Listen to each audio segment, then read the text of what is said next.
guys, and welcome back to the Toffee Blues, your source for all things Everton. Once again, I'm Greg, and this is the starting 11 show. Of course, Brighton on Monday, a Brighton side that sort of typifies everything you'd want to be as Everton as a club at the moment.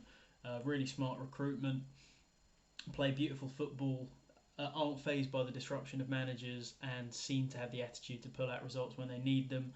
A team that when we play, it makes us realise how much we've been leapfrogged by teams who, going back 3-4 years, were light years behind us. A harsh team to play for that reason. In terms of injury news, Onana available. Godfrey will miss the match. Seamus Coleman will probably miss the rest of the season. It's not ACL, but it is some sort of ligament issue. In terms of the team, we're seeing a bit of stubbornness from Deitch. All of his post-match interviews are quite confusing at the moment. He talks about, we played well, but we let the game get away from us, when we're getting, we're having Newcastle score reams of goals against us, and it's, we played well up until the first goal, or Michael Keane played well up until the first goal. Well, yeah, but then we capitulated after that, and his view appears to be that it's a mentality issue as opposed to a dearth of quality on the pitch. And I'd say that's definitely part of it, but the cure to that I do disagree on. He seems to think it's just to keep playing the same personnel every week and wait until that mindset shift happens, and when we're at the lowest of the low that we could get at the moment, bar Southampton, I don't see where that confidence is going to come from. My answer would be to play someone like Conor Cody, who's a natural leader on the pitch, and sort of galvanises players a bit. Would probably stop the sort of capitulations we're seeing. And you see stats all over Twitter about how many we conceded with Cody versus with Keane. So that being said, looking at the team, and the point I was making there was that we're getting a bit of sort of pig-headed stubbornness about what the squad is going to look like, and for that reason, the team's going to look fairly unchanged. I think we'll see Pickford in goal. Just personally for me, hated that celebration when he saved the penalty. Obviously, a quick celebration is fine, but then to go and rile up the opposition fans, to look like that when you're 2-1 down against another team in the relegation zone, looking like you're probably going to get relegated after we've given away a penalty and played poorly for 10 minutes, just doesn't sit well. If you save a penalty against Liverpool and we're already, at the 96th minute, we're 1-0 up, yeah, celebrate all you want, but when we're 2-1 down already to Leicester, who were in the relegation zone, it didn't feel great. Right back, of course, no Coleman, so probably see Patterson. I thought he looked okay in his cameo. And a lot of questions being asked as to why we weren't playing him anyway instead of Coleman.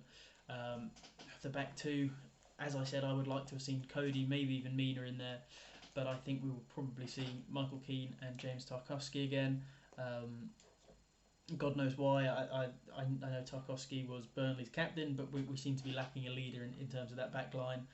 And with Coleman gone, that issue is only going to be exacerbated with the young Patterson coming in. On the left, Mikalenko, I imagine, had, I thought, one of his better games against Leicester, showcased a little bit more what he could do, both in attack and defence. Midfield, as I said, Onana is back. Garner had come in to take his spot, but I think we will revert back to the Gay and Onana. Two in the middle. Garner, I really like. I like what he does when he plays. He stitches us together a little bit more. We can create a little bit more through the middle when he's in there. Onana's also a little bit mistake-ridden.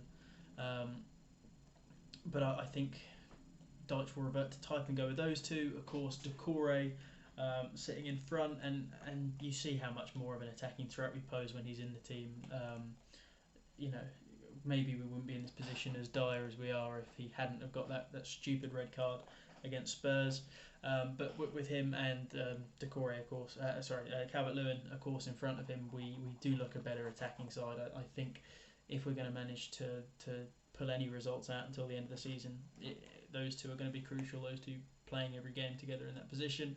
Of course, out on one side, Dwight McNeil, that'll be on the left. Good, one of our best players under Deitch, I think. Can create, isn't afraid to take a chance on, becoming one of my favourites in this team at the moment. On the other side, Iwobi, who just still has a mistake in him as well. That square ball he tried flat across midfield that led to their goal, Leicester's first, was absurd. But he did score, and he is a good attacking threat. So I think that's probably the team. Doesn't look too different. There's obviously a couple of points of contention there, but Pickford in goal. I think you've got Patterson, Keane, Tarkowski, and Mikalenko. Midfield, Gay and Onana. Could be Gay and Garner. Let me know in the comments who you would prefer to see in that spot. Doucouré, Iwobi, McNeil, and then up front, Calvert-Lewin. Looking at this, it just doesn't feel particularly like an Everton team. I don't really know how to describe what I mean by that, but yeah, it's a lot of new faces. It's a lot of people who you imagine probably won't be here next season. A lot of these guys' contracts are up if they are long-timers. It feels like a very transitional squad, and we've been a squad in transition for a long time, but this feels a bit of a ragtag group of people who are either going next season or just came in this season and probably won't be around for very long. So, not a particularly Everton side there. But, that's what I go with. Hopefully something out of this game to ride us through this incoming City storm and mean we're still in it for those last 2 games of the season. Cheers, guys.